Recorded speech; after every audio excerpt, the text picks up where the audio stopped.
Միջազգային լրահոսն այսօր։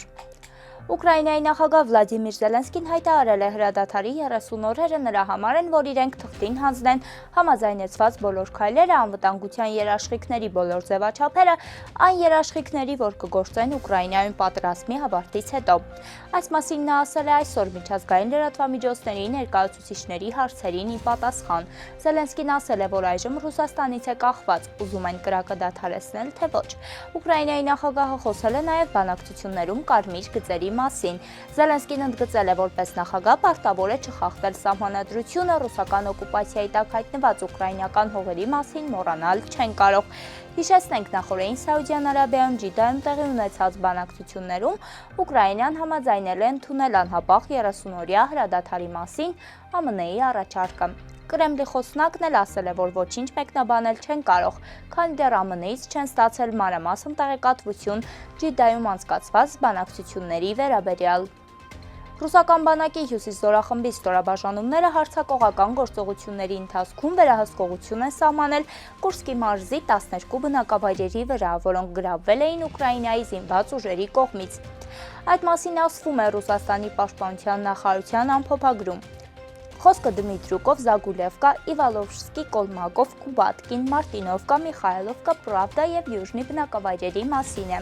Ռուսաստանի Դաշնության ՊՆ-ի տվյալներով ռուսական զորքերը վերահսկողության տակ են վերցրել Կուրսկի մարզի ավելի քան 100 քառակուսի կիլոմետր տարածք։ Հյուսիս խմբավորումը դեռևս մարտի 10-ի երեկոյան հայտնել էր, որ ռուսական զինված ուժերը վերահսկողություն են սահմանել Կոլմակով, Բոնդարևկա եւ Մարտինովկա բնակավայրերի վրա։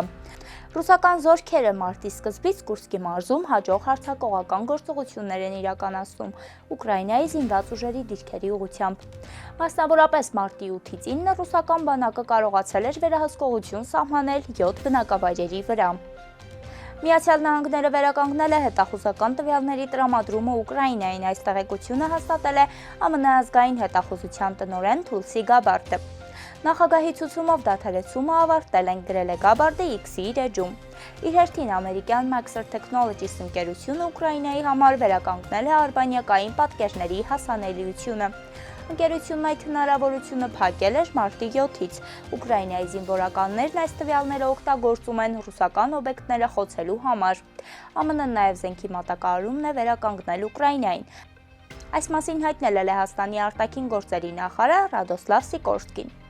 ԱՄՆ հետախուզական տվյալների տրամադրումը Կիևին դադարեցվել էր Սպիտակ տանը Միացյալ Նահանգների եւ Ուկրաինայի նախագահների վեճից հետո։ Ադրբեջանի Միլի Մեջլիսի խոսնակ Սահիբա Գաֆարովան Թբիլիսիում է, նա հանդիպումներ է ունեցել Վրաստանի նախագահ Միխայիլ Կավելաշվիլիի եւ վարչապետ Իրակլի Կոբախիձեի հետ ադրբեջանական Ազերթաջ գործակալության հաղորդմամբ նախագահ Կավելաշվիլին հանդիպմանը վերահաստատել է Վրաստանի աջակցությունը տարածաշրջանում խաղաղության ու կայունության հաստատմանը։